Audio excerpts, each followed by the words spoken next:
learn and play. ألعب وأتعلم. هيا بنا. بسم الله والصلاة والسلام على رسول الله. اللهم افتح لي أبواب رحمتك. أعوذ بالله العظيم وبوجهه الكريم وسلطانه القديم من الشيطان الرجيم. اللهم إني أسألك حبك وحب من يحبك وحب عمل يقربني إلى حبك. Donc les enfants, il est très important que tous les jours, vous levez vos mains et vous demandez tout ce que vous avez besoin à Allah. Ça s'appelle de faire des du'a. Parce qu'Allah, tabaraka wa ta'ala, il nous a demandé de l'adorer. Et parmi les meilleures choses, les plus belles choses par lesquelles on peut l'adorer, c'est de lui demander ce que l'on a besoin. Parce qu'Allah, azza wa jalla, il répond à tout ce que l'on demande et il nous donne tout ce que l'on a besoin. Donc, retenez cela et toujours vous devez demander à Allah. Parce que celui qui ne demande pas à Allah, tabaraka wa ta'ala, Allah se met en colère contre lui. Donc c'est pour cela que si on ne demande pas à Allah, tabaraka wa ta'ala, Allah azza wa jal se met en colère contre nous. Qui veut qu'Allah se mette en colère contre lui? Personne. C'est pour cela que tous les jours, il faut que l'on demande ce qu'on a besoin à Allah. Et là, on a dit Allahumma inni as'aluka hubbak. On a demandé à Allah de nous aimer. Parce que le plus important, c'est qu'Allah il nous aime. D'accord? Et c'est pour cela que nous, on aime Allah. Si je te dis Hamza, pourquoi tu fais la prière? Tu me dis parce que j'aime Allah. J'espère son paradis et je crains son enfer. D'accord? C'est ces trois choses. Pourquoi tu es musulman? Parce que tu aimes Allah, parce que tu crains son enfer et parce que tu espères son paradis. Pourquoi tu mets le hijab si tu es une fille? Parce que tu aimes Allah. Tu veux aller au paradis et tu veux pas aller en enfer. D'accord les enfants? C'est pour cela qu'il est marqué en haut de la page 16, j'aime Allah le Tout-Puissant. On aime Allah, tabaraka wa ta'ala. Et on aime Allah azza wa jal plus que tout au monde. On préfère qui? Allah ou nos copains? Allah ou nos copines? Allah ou nos frères et sœurs? Allah ou nos cousins et nos cousines? Allah ou nos parents? Eh oui, on préfère Allah que nos parents. Allah ou nous-mêmes? On préfère Allah que nous-mêmes. Allah ou le prophète Mohammed sallallahu alayhi wa sallam? Allah azza wa jal. On aime Allah azza wa jal plus que tout. Après avoir aimé Allah, celui qui aime Allah, automatiquement il va aimer le prophète sallallahu alayhi wa sallam. Parce que celui qui n'aime pas le prophète sallallahu alayhi wa sallam, c'est quelqu'un qui n'aime pas Allah. D'accord? Et Allah azza wa jal dit dans le Coran, Wallahu yuhibbul muhsinin. Répétez, Wallahu yuhibbu al-muhsinin. Et ce verset, Wallahu yuhibbul muhsinin, il est dans quelle sourate? Allah azza wa jal dit cela dans celle qui est juste après le Baqarah. Très très bien, mashallah. Très très bien, Imran. Imran, il a trouvé la sourate Ali Imran. La sourate, elle s'appelle Ali Imran, la famille de Imran. C'était qui Imran? Hamza? Non. Imran, c'était pas un prophète. Mais c'était le grand-père d'un prophète. Ah. C'était le grand-père de quel prophète?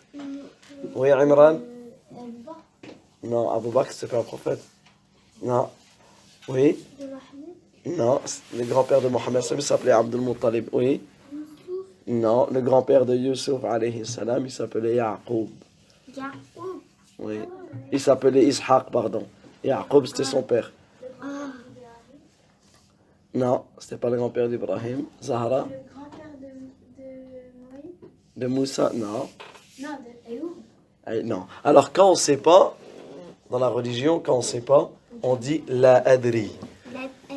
La adri, c'est-à-dire je ne sais pas. D'accord? C'était le grand-père de Isa, alayhi salam. Imran, c'était le grand-père de Isa. Et c'était un homme très gentil.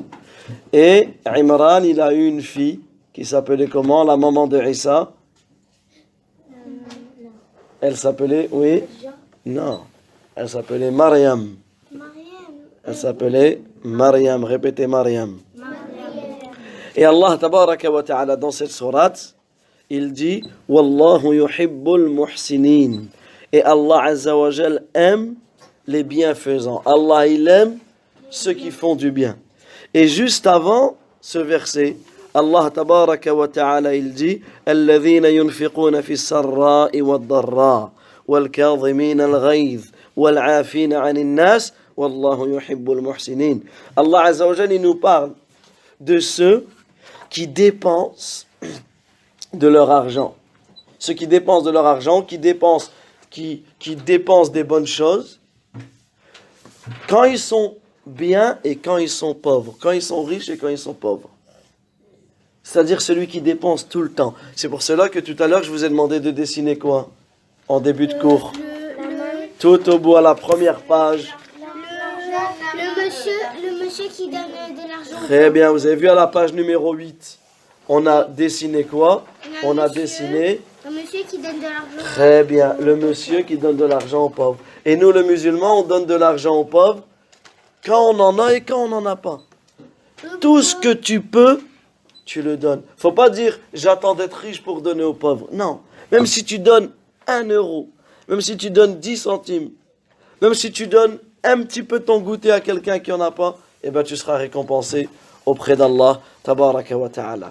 Et si tu donnes toujours, tu partages, quand quelqu'un a besoin, tu lui donnes, quand quelqu'un a froid, tu lui donnes des habits, quand quelqu'un a besoin d'un goûter alors qu'il n'y en a pas, tu partages, tu lui donnes, tu donnes de l'argent aux pauvres. Et si tu fais tout cela pour qu'Allah il est content de toi, eh bien sache qu'Allah il va t'aimer. Sache qu'Allah Azza wa Jalla il va t'aimer. Et tu feras partie des muhsinoun. Oui. La première fois, je suis partie au cuit, j'ai mangé. Je suis sortie et il y avait un pauvre qui a demandé à ma mère de l'argent. Mon frère, il a donné de l'argent.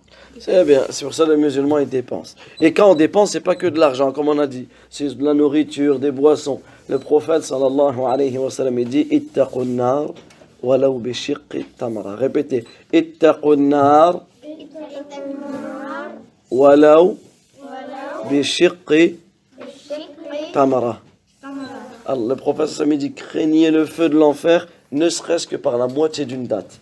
C'est-à-dire que peut-être que tu vas donner la moitié d'une date. Est-ce que c'est beaucoup la moitié d'une date? Non. Et peut-être que si tu donnes ça à un pauvre, eh ben tu pourras, Allah Azza wa Jalla va te mettre au paradis et tu ne seras pas en enfer. Ensuite, Allah Azza wa Jalla il donne une autre caractéristique de ces gens. Allah, tabaraka wa ta'ala, il donne une autre caractéristique des gens qu'il aime. Il dit wal kadhimin al-ghayz. Ceux qui dominent leur rage. C'est-à-dire qu'il y a des gens, ils peuvent s'énerver, mais ils ne s'énervent pas. Ils peuvent s'énerver, mais ils ne s'énervent pas. Et bien ces gens-là, qui ne se mettent pas en colère, Allah Azza wa Jal va les aimer. C'est pour ça que le prophète sallallahu alayhi wa sallam il dit Laysa ar-rajulu bis-sur'a. Le vrai homme, c'est qui le vrai homme? C'est pas celui qui met son ennemi par terre. Le plus fort, c'est qui? C'est pas celui qui bat tout le monde. Non.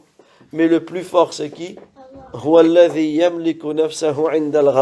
C'est celui qui contrôle sa colère, qui se contrôle, qui contrôle son âme, qui arrive à se contrôler alors qui peut se mettre en colère. Parce qu'Allah Azza wa Jal, il n'aime pas ceux qui se mettent en colère. Un jour, quelqu'un est venu voir le prophète sallallahu alayhi wa sallam, il lui a dit, donne-moi un conseil. Il lui a dit, la tardab. Répétez, la tardab. Ne te mets pas en colère. Il lui a dit ensuite, un autre conseil, la tardab. Ne te mets pas en colère. Un autre conseil, la tardab. Ne te mets pas en colère. Il lui a répété cela. Parce que celui qui se met en colère, c'est comme un fou. T'as vu quand t'es en colère, tu fais ça. Tu fais des têtes, on dirait t'es un fou. Quelqu'un qui te regarde et qui te connaît pas, il dit mais c'est quoi ce fou? Il fait tous des gestes comme ça. Donc, quand tu te mets en colère, on dirait t'es un fou. Et après, quand tu te mets plus en colère, qu'est-ce qui se passe? Tu regrettes et t'es triste. Parce que t'as dit des mauvaises paroles, t'as dit des mauvaises choses, peut-être t'as cassé quelque chose, etc. Donc c'est pour ça la colère, il n'y a que du mal. Il n'y a que du mal dans la colère. Donc, pour qu'Allah t'aime, on va suivre cette deuxième recommandation qui est le fait de contrôler sa colère. Si tu as envie de te mettre en colère, ne parle pas. Tu te tais.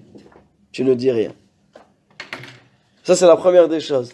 Quand tu es prêt à te mettre en colère, dis rien. Parce que sinon, tout ce qui va sortir sera de mauvaises choses. Si tu es encore en colère, assieds-toi. Allonge-toi. Fais tes ablutions. Parce que la colère, c'est comme du feu. Tu dois l'éteindre avec l'eau. Fais tes ablutions. D'accord? Parce que le musulman ne se met pas en colère. Parce qu'il n'y a que du mal dans la colère. Et ensuite, la troisième caractéristique, وَالْعَافِينَ عَنِ النَّاسِ. Allah tabaraka wa ta'ala, Allah Azza wa Jal, il dit que ces gens-là, donc les gens qui font le bien, les bienfaisants, ceux qu'Allah il aime, c'est des gens qui pardonnent aux gens. Et nous, on doit avoir un cœur saint, on doit avoir un cœur pur. On ne doit pas en vouloir aux gens, être rancunier. Même si quelqu'un un jour, il t'a fait du mal ou il s'est moqué de toi ou pas, tu ne dois pas en vouloir à elle, je l'aime pas, ou lui, je l'aime pas, parce qu'un jour il m'a dit ça, il m'a fait ça.